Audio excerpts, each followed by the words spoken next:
প্ৰতিখন ৰঙালী বিহুটি সকলোৱে জানে নিচেই ওচৰত। সেই মৰ্মে আমাৰ সমগ্ৰ বাঙালীপাৰা আঞ্চলিক এই ৰঙালী বিহু উদযাপন সমিতিয়ে বিগত 30 বছৰে আমাৰ এই অঞ্চলত বাঙালীপাৰা হাইস্কুল খেলপথাৰত আমি খাদ্যনুসাৰে ৰঙালী বিহুটিক উদযাপন কৰিবলৈ আমি চেষ্টা কৰি আহিছোঁ আৰু আজিও অব্যাহত আছে। কিন্তু এই বছৰ দুখৰ বিষয়, আমি চৰকাৰী অনুদান পোৱা আমাৰ এটা অনুষ্ঠান আছিলে, সকলোৱে জানে, আপোনালোকেও জানে। এইবাৰ আমাৰ চৰকাৰী অনুদানটো ইলেকশ্যনৰ কোড অফ কণ্ডাক্টৰ কাৰণে অৰ্পণ কৰিব নোৱাৰে বুলি ঘোষণা কৰিছে। সেয়ে মই এই বিষয়ত এই অঞ্চলৰ ৰাইজক পোনপ্ৰথমে অনুৰোধ জনাম, কাৰণ এখন বিহু পাতিবলৈ হ'লে আজিৰ দিনত বহু পইচাৰ প্ৰয়োজন হয় আৰু তাৰে কিছু সংখ্যক প্ৰয়োজন আমাৰ পূৰণ কৰিছিলে চৰকাৰী অনুদানে। এইবাৰ যিহেতু আমি নাপাম, সম্পূৰ্ণ 1.5 লাখ টকা আমাৰ অনুদান পাইছিলোঁ, এতিয়া সম্পূৰ্ণ 1.5 লাখ টকাই আমি নেপাম। গতিকে 1.5 লাখ টকা পোৱালৈকে পোৱাৰ পিছত আমি যি অৰিহণা ইচ্ছানুসাৰে লৈছিলোঁ, খুব কম সংখ্যক আহিছিলে। আগৰ 28 বছৰত আমাৰ এই অঞ্চলৰ নেপালী, বঙালী, আমাৰ ইছলাম ধৰ্মী হওক, খ্ৰীষ্টিয়ান হওক, অসমীয়া সকলোৱে দেহে মনে প্ৰাণে তনে ধনে আমাক সহযোগ কৰিছিলে। এই বছৰৰ এই চৰকাৰ নিৰ্দেশনৰ প্ৰতি সন্মান জনাই যাতে এই অঞ্চলৰ ৰাইজে আমাৰ এই চালুকীয়া অনুষ্ঠানটিক কিছু এই বছৰ চলাৰ কাৰণে যাতে সকাহ দিয়ে, যাতে তেখেতসকলে আপত্তি নকৰে, মই পোনপ্ৰথমে আপোনালোকৰ মিডিয়া যোগে অনুৰোধ জনাইছোঁ।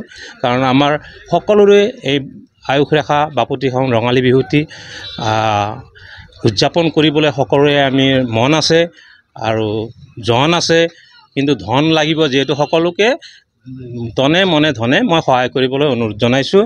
আমাৰ এই বছৰৰ ৰঙালী বিহু উদযাপন অহা 9 আৰু 10 বহাগ তাৰিখে উদযাপন কৰা হ'ব, 22 আৰু 23। গতিকে দুয়োটা দিনতে আমাৰ এই অঞ্চলৰ সমূহ বিহুবলীয়া ৰাইজক সহায় সহযোগিতা আৰু বহুমূলীয়া দিহা পৰামৰ্শৰে আমাৰ সমিতিখনক উৎসাহিত কৰিব বুলি মই আশা ৰাখিছোঁ। ধন্যবাদ। সকলোলৈ নৱবৰ্ষৰ আন্তৰিক শুভেচ্ছা জনাইছোঁ। লগতে এই বৃহত্তৰ বাঙালীপাৰা অঞ্চলত জাতি, ধৰ্ম, বৰ্ণ, ভাষা নিৰ্বিশেষে 30 সংখ্যক যি ৰঙালী বিহু উদযাপন কৰিবলৈ আগবাঢ়িছে, আজি অস্থায়ী কাৰ্যালয়টি শুভ উদ্বোধন কৰাৰ যি গুৰু দায়িত্ব মোৰ ওপৰত অৰ্পণ কৰিছিলে, মই সঁচাই শলাগ লৈছোঁ তেখেতসকলৰ এই উৎসাহক। মোৰ দৰে এজন নগণ্য ব্যক্তিৰ দ্বাৰা এই কাৰ্যালয়টো মুখ্য দ্বাৰ উন্মোচন কৰাব মাতাৰ বাবে মই সমিতিৰ ওচৰত চিৰকৃতজ্ঞ হৈ থাকিলোঁ।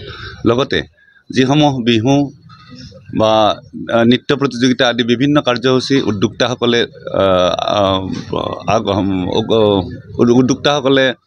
যোজা চলাইছে, গতিকে প্ৰতিটো কাৰ্যসূচীতে জাতি, ধৰ্ম, বৰ্ণ, ভাষা নিৰ্বিশেষে সকলোৱে সহায় সহযোগ আগবঢ়ক, তাৰে কামনা থাকিল।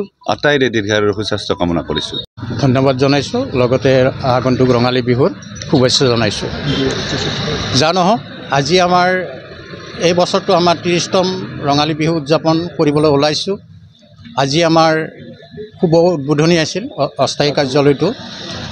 অস্থায়ী কাৰ্যালয়টো খন্তেক আগতে তাৰমানে শুভ উদ্বোধনী হৈ গ'ল।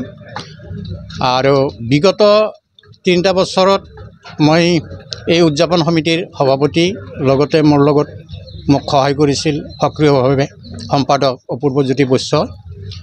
এইবাৰ আমি মূল সমিতিত থাকি এখন পৰিচালনা সমিতি গঠন কৰি দিছোঁ। তাত সভাপতিৰূপে আমি অৰ্পণ কৰিছোঁ শ্ৰী দ্বিজেন কাকতি আৰু আমাৰ ভাইটি, নৱপ্ৰজন্মৰ ভাইটি বাস্তৱ কাকতিদেৱ। গতিকে আমি তেওঁলোকক যিমান পাৰোঁ সহায় কৰি যাম, যাতে আমাৰ এই বিহুটো জাকত জিলিকা হৈ থাকে। অৱশ্যে ইয়াতে আমি ভূটান সীমান্তত বিভিন্ন জনজাতিৰ মানুহ আছোঁ, সকলোৱে কিন্তু এই বিহুটিক আদৰি লয়, সহায় সহযোগ কৰে। গতিকে এই চেগতে মই সমূহ বাঙালীপাৰাবাসীক ৰঙালী বিহুৰ শুভেচ্ছা জনাইছোঁ আৰু নতুনকৈ হোৱা সমিতিখনক মই শুভকামনা কৰি মোৰ বক্তব্য কাৰ্যকৰ্তালৈ অসমীয়া নৱবৰ্ষৰ শুভেচ্ছা তথা ৰঙালী বিহুৰ শুভেচ্ছা জ্ঞাপন কৰিছোঁ।